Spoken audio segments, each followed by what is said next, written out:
Madame, Monsieur, bonsoir, il est 19 h, bienvenue dans votre journal. À la une de l'actualité toulousaine de ce lundi 5 mai, le vaisseau amiral de l'Oncopole est lancé. C'est aujourd'hui que l'IUCT, l'Institut universitaire du cancer, a accueilli ses tout premiers patients. Nous y reviendrons très largement avec notre invité de ce soir. Il s'agit du directeur du CHU de Toulouse, Jacques L'Église. Un David contre Goliath qui aurait pu tourner à la bataille d'avocats. Le géant britannique et plus gros éditeur de jeux vidéo flash en ligne King.com aux prises avec le groupe de rock toulousain les Bubblies. Heureusement, l'histoire se termine bien. Tous les détails dans un instant. Enfin, dans cette édition, nous reviendrons très largement sur les résultats sportifs du week-end. C'est donc aujourd'hui que l'Institut universitaire du cancer, l'IUCT, sur le site de l'Oncopole, a accueilli ses tout premiers patients. Mariage inédit du privé et du public, l'IUCT affiche son ambition de devenir le centre mondial de la recherche sur le cancer. Marie Larpan et Alain Sorat nous le font découvrir tout de suite. Plus de 70 patients ont été accueillis ce matin en consultation. À terme, le nouvel hôpital comptera 306 lits pour les patients atteints de cancer. 1200 salariés ont également commencé à s'installer. L'Institut Claudius Regaud de Toulouse déménage intégralement à l'Anglade, de même que plusieurs services du CHU. Chacun va devoir trouver ses marques dans les 65 000 m² du bâtiment. Je ne sais pas exactement dans quel bureau je suis à l'instant même. C'est effectivement très grand, c'est presque 2 fois plus grand que l'Institut Claudius Regaud où je travaillais jusqu'à présent. Mais les locaux sont très beaux et je pense qu'après une phase de rodage, on sera très content de travailler ici. Il y a eu quelques petits problèmes logistiques, mais dans l'ensemble, les patients ont été accueillis et les médecins étaient présents. Plus de 15 appareils d'imagerie, 6 machines de radiothérapie, 7 salles au bloc opératoire avec patients, soignants, chercheurs et étudiants sur le même site. C'est une structure hors norme qui se met en route. On a organisé les consultations de façon pluridisciplinaire, c'est-à-dire que pour chacune des pathologies, que ce soit le cancer du sein, que ce soit le cancer de la gorge, que ce soit les cancers gynécologiques, on a des secteurs de prise en charge où sont à la fois des oncologues, c'est-à-dire des médecins, des chirurgiens, des radiothérapeutes et qui vont travailler ensemble par secteur. On peut demander l'avis d'un collègue chirurgien qui va travailler dans le bureau d'à côté. C'est un fonctionnement qui est très différent de tous les hôpitaux qui ne font pas que de la cancéro, qui sont plutôt organisés par département de soins. Nous, on est organisés par pathologie. Et donc ça change beaucoup la prise en charge. Plutôt que de voir un médecin un jour et un chirurgien le lendemain, on peut voir le médecin et le chirurgien le même jour sur une même consultation.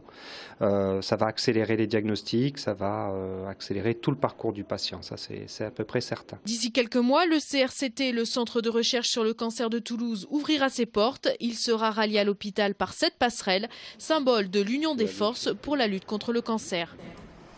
Il a pris ses fonctions le 4 février 2013, bordelais de naissance. Il a construit l'ensemble de sa carrière à Paris, à l'hôpital européen Georges Pompidou, à l'hôpital pédiatrique Robert Debré ensuite et plus récemment donc à la tête de la Salpêtrière depuis 2007 avant de prendre les rênes du CHU de Toulouse. Jacques L'Église est notre invité dans ce journal. Bonsoir Monsieur L'Église. Bonsoir. Vous avez regardé avec un grand intérêt ce reportage sur l'Institut universitaire du cancer.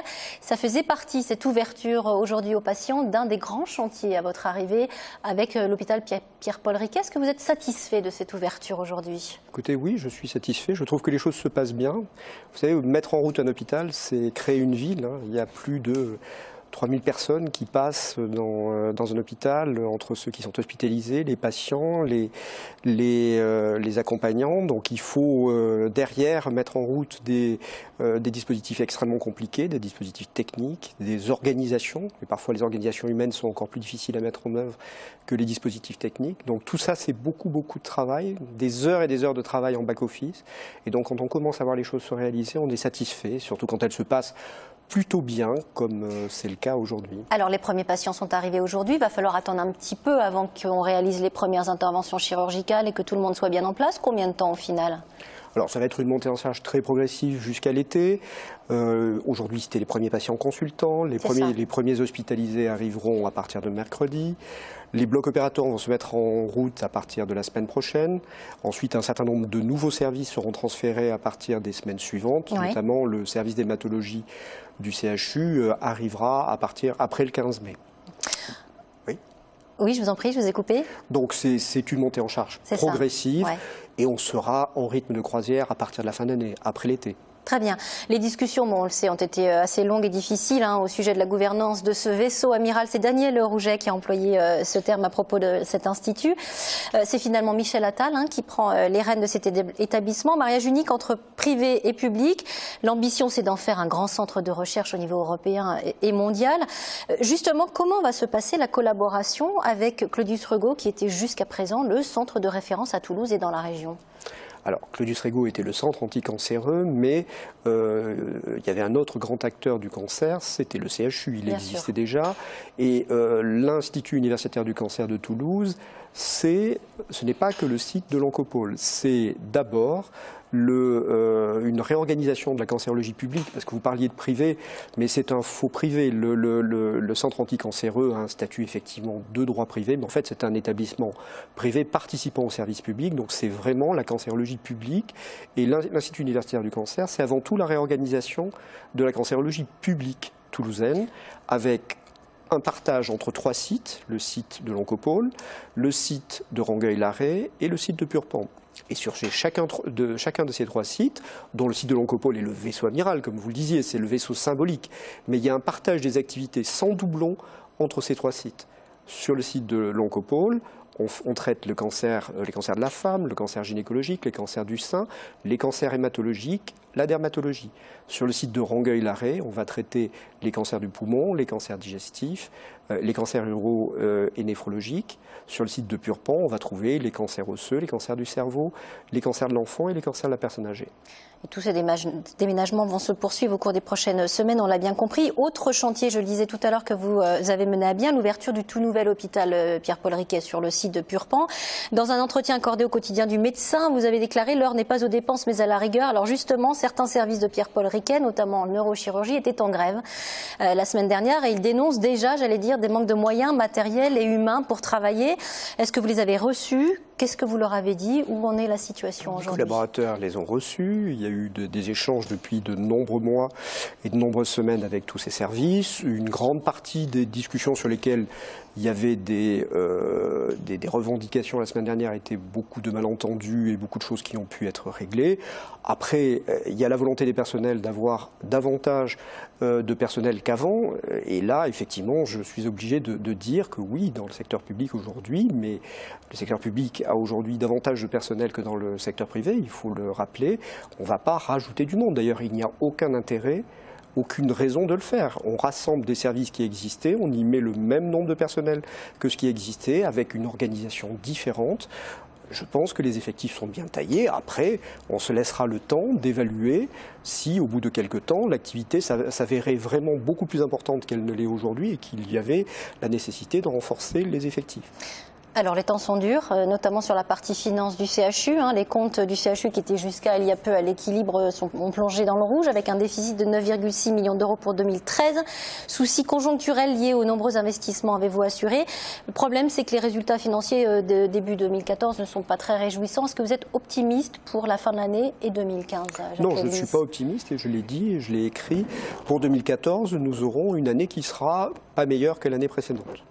Parce que nous sommes en train de déménager 2500 personnes dans le nouvel hôpital Pierre-Paul Riquet, dans l'Institut universitaire du cancer, et que donc, bien évidemment, tout ceci, c'est plusieurs semaines, plusieurs mois de perturbation de l'activité. Et comme nos recettes sont liées à notre activité, bien évidemment, nous aurons des recettes qui ne seront pas aussi bonnes qu'elles devraient l'être pour cette année. Activité moins importante, recettes moins importantes, donc un résultat qui ne sera pas meilleur que celui de l'année dernière.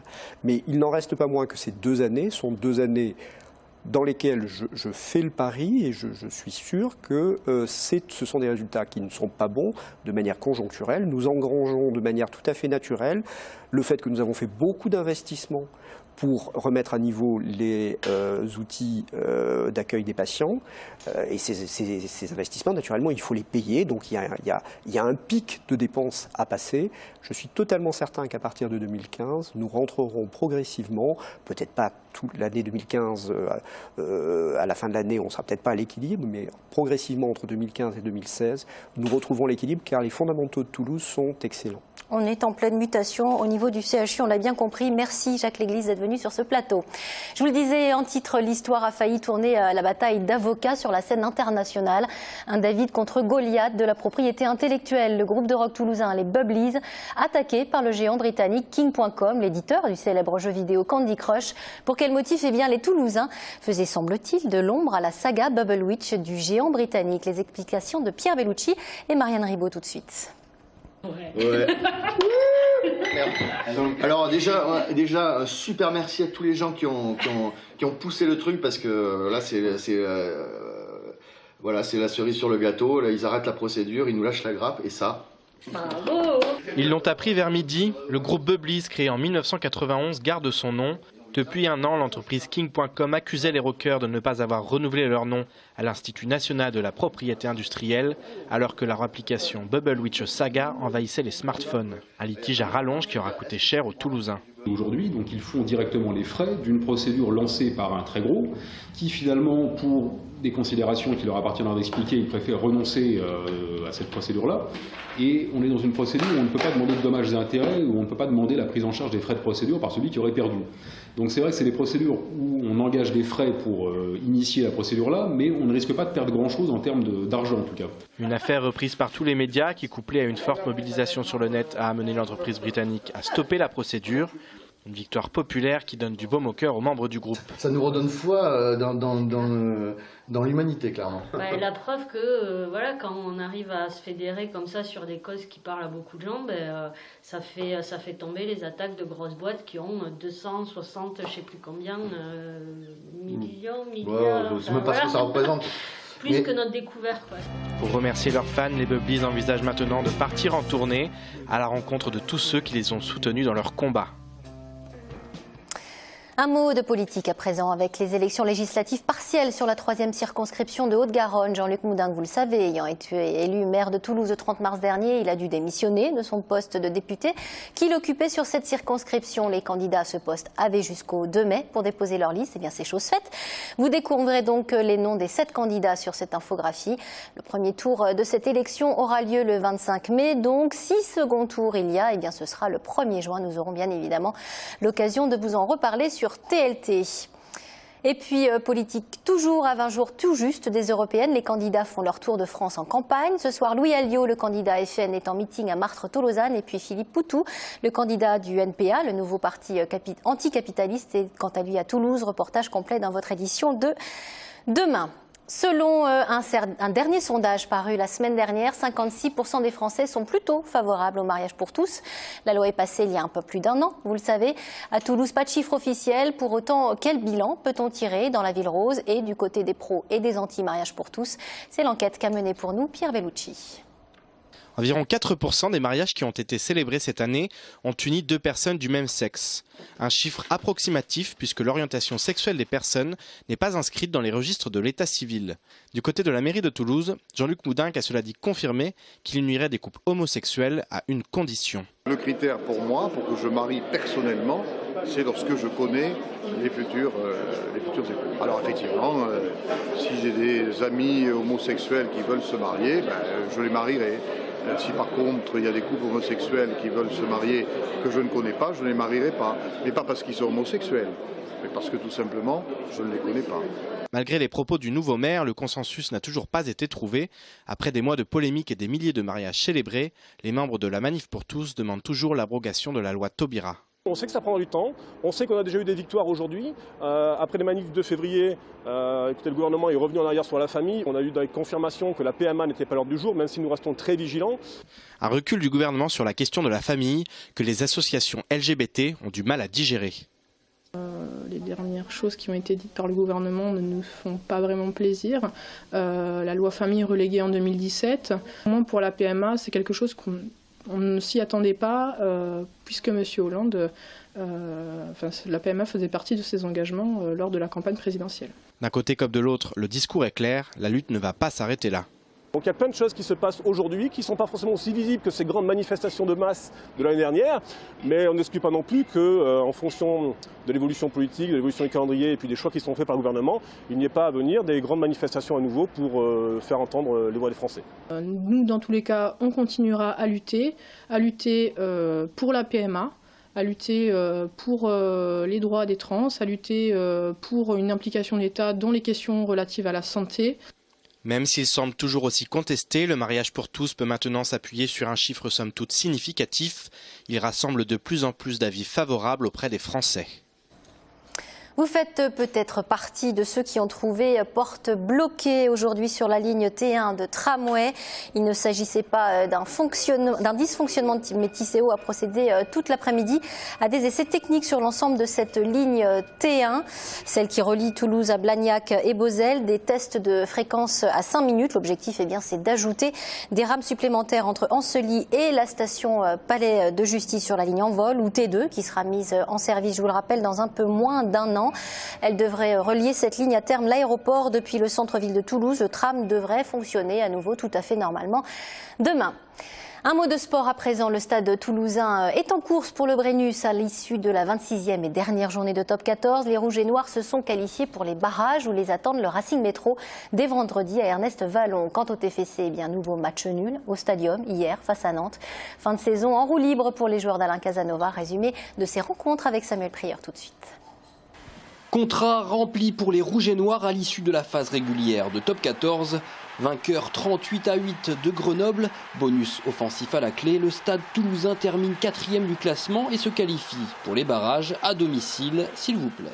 On sort heureux du résultat, heureux du dénouement final, vu qu'on va avoir l'avantage de recevoir le barrage la semaine prochaine. On a cru en notre étoile, on a eu une première mi-temps très faible dans beaucoup trop de domaines. On a eu une réaction entre guillemets d'orgueil à la mi-temps avec quelques ballons bien exploités, les ballons de turnover. Mais c'est sûr qu'il faudra être un peu plus dense, un peu plus concerné, avoir un peu plus de munitions pour pouvoir espérer simplement rivaliser avec le Racing Métro. Le Racing Métro 92 est en effet le futur adversaire des joueurs de Guinoves. Le match se jouera vendredi à 20h45 à Ernest Vallon. Le Racing, un adversaire bien connu des Toulousains, mais la méfiance reste de mise. Je pense que la tâche sera très très ardue.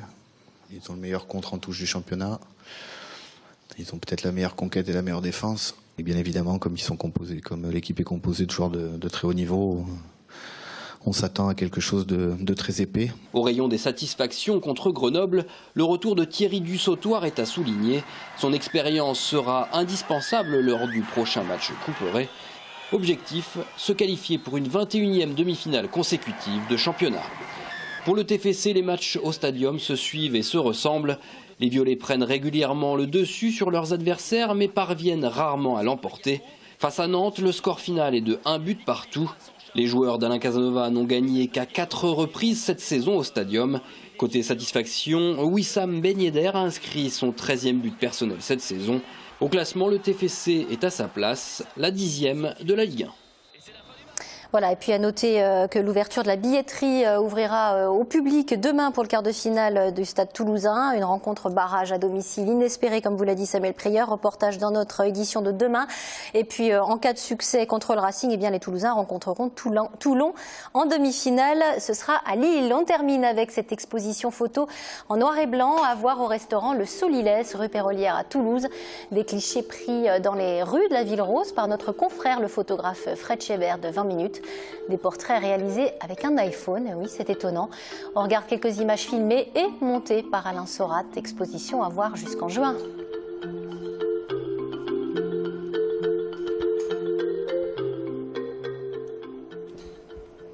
Voilà, c'est ainsi que s'achève cette édition. Merci de l'avoir suivi. Merci Jacques Léglise de m'avoir accompagné. Prochain rendez-vous avec l'info toulousaine demain à 19h en direct sur TLT. D'ici là, excellente soirée à tous. Portez-vous bien.